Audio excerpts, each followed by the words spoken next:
తండ్రి కుమార పరిశుద్ధాత్మ దేవునికి వందనాలు స్తోత్రాలు చెల్లించుకుంటూ, ప్రియమైన దేవుని బిడ్డలారా, మీరందరూ క్షేమంగా ఉన్నారని మేము సంతోషించి దేవునికి వందనాలు చెల్లించుకుంటున్నాము. ఈ దినమందు పుట్టిన దినములు, వివాహ దినములు జరుపుకుంటున్న బిడ్డలకు మా శుభాలు తెలియజేస్తున్నాము, ప్రార్థన చేస్తున్నాము. ఈ సంవత్సరాది నుండి సంవత్సరాంతం వరకు దేవుని కరుణదృష్టి మీ మీద ఉండాలని మేము ఆశిస్తూ ప్రార్థన చేస్తున్నాం. దేవుడు మిమ్మల్ని అందరినీ దీవించును గాక. దేవుడి దినమందు మనకిచ్చిన వాక్యము నెహెమ్యా గ్రంథము 9వ అధ్యాయము 28-29 వచనాలు చదువుకుందాం. వారు నెమ్మది పొందిన తర్వాత నీ ఎదుట మరలా ద్రోహులు కాగా నీవు వారిని వారి శత్రువుల చేతికి అప్పగించితివి. వీరు వారి మీద అధికారం చేసిరి. వారు తిరిగి వచ్చి నీకు మొరపెట్టినప్పుడు ఆకాశమందుండు నీవు ఆలకించి నీ కృప చొప్పున అనేక మార్లు వారిని విడిపించితివి. నీ ఆజ్ఞలను విధులను ఒకడు ఆచరించిన ఎడల వాటి వలన వాడు బ్రతుకును గదా. దేవుడి వాక్యం ద్వారా మనల్ని దీవించును గాక. ఈ మాటలు మనము కూడా అనుసరిస్తూనే ఉంటాం. ఈ విధముగా మనం కూడా అనుసరిస్తూనే ఉంటాం. మనకి ఏదైనా సంతోషంగా ఉన్నప్పుడు, సమాధానముగా ఉన్నప్పుడు దేవుణ్ణి ప్రార్థన చేస్తాం, మర్చిపోతూ ఉంటాం. మనకు అన్ని సమృద్ధిగా ఉండినప్పుడు ప్రార్థన చేయటం మర్చిపోతూ ఉంటాం. అప్పుడు దేవుడు ఏదో ఒక శోధనకు మనల్ని గురి చేసినప్పుడు మరలా దేవుని సన్నిధికి వెళ్తూ ఉంటాం. దేవా దేవా దేవా అని ప్రార్థన చేస్తూ ఉంటాం. అనేక మార్లు అనేక మంది కూడా ఈ విధానంనే చేస్తూ ఉంటారు. ఎవరైనా దేవుని యొక్క కృపను పొందుకుంటూ సమృద్ధి అయిన జీవితం జీవిస్తున్నప్పుడు ఒక్కొక్క మార్లు ప్రార్థన చేయటం మర్చిపోతారు, ప్రార్థన చేయటం మానేస్తారు, ప్రార్థనకు దూరం అవుతూ ఉంటారు, దేవునికి దూరం అవుతూ ఉంటారు, దేవుని సన్నిధికి దూరం అవుతూ ఉంటారు. కానీ అలా దూరం కాకుండా ఉండాలి అని దేవుడు మన ఎడల కోరుకుంటున్నాడు.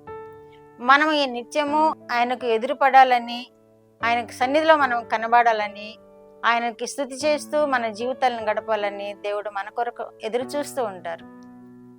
కనుక మనం ఎన్నడూనూ దేవుని సన్నిధిని మర్చిపోకూడదు. ఎన్నడూనూ దేవుని ప్రార్థన చేయకుండా ఉండకూడదు, దినాన్ని గడపకూడదు. ఎన్నడూనూ దేవునికి విరోధముగా జీవించకూడదు.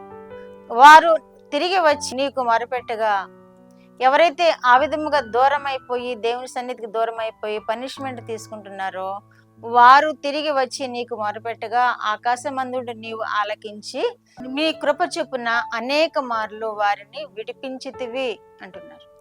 అనేక మార్లు దేవుడు ఎవరైతే ఆయన సన్నిధికి కోరుకుంటారో, ఆయన సన్నిధికి వచ్చి బ్రతిమలాడుకుంటారో వారిని తప్పకుండా దేవుడు విడిపిస్తాడు. ఆ శోధన నుండి, ఆ కీడు నుండి విడిపిస్తాడు దేవుడు.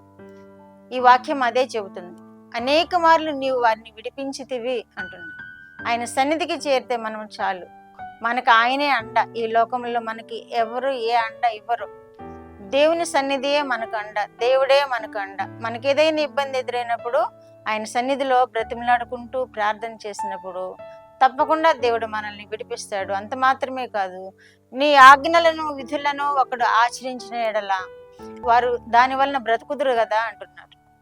ఒకడు దేవుని ఆజ్ఞలను, దేవుని కట్టడలను అనుసరించినప్పుడు సదాకాలము దీర్ఘాయువుతో వాడు బ్రతుకును అని వాక్యం తెలియజేస్తుంది. కాబట్టి మనము బ్రతకాలని అందరికీ ఆశ ఉంటుంది.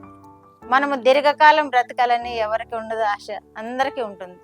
కానీ ఈ ఆశతోటి దేవుని సన్నిధిలో మనం కనబడుతూ ఉండాలి, దేవునికి స్తుతి చెల్లిస్తూ ఉండాలి, దేవునిని ప్రార్థిస్తూ ఉండాలి. అప్పుడు మనము ఆయన సన్నిధిలో సంతోషిస్తాము, ఆయుష్ పొందుకుంటాము, ఆరోగ్యము పొందుకుంటాము, దీర్ఘాయువు కూడా దేవుడు మనకిస్తాడు. వాడు బ్రతుకును కదా అంటున్నారు. బ్రతుకుతాం మనం. ఎవరైతే దేవుని ఆజ్ఞలను అనుసరిస్తారో, ఆయనకు ప్రార్థన చేస్తూ, ఆయనకు కోపం తెప్పించకుండా ఆయన సన్నిధిలో ఆగపడుతూ ఆయన ప్రార్థన చేస్తూ ఎవరైతే గడుపుతారో దేవుడు వారికి దీర్ఘాయునిస్తాడు, బ్రతకనిస్తాడు, క్షేమంగా కూడా కాపాడుతాడు. కనుక మనము దేవుని స్తుతిద్దాము, దేవుని ఆజ్ఞలను గైకొందాము, దేవునిని విడిచి తిరగకుండా మనం ఆయన పాదాలు కనిపెట్టుకొని కూర్చుందాము. ఆయన పాదాల యొద్ద ఏదైనా గడిపినప్పుడు, ఏదైనా సమస్య పెట్టినప్పుడు దేవుడు తప్పకుండా మనకు సహాయం చేస్తారు. ఏదో ఒక సమయంలో మనకి నీకు తోడుగా ఉన్నాను అని జవాబు ఇస్తారు.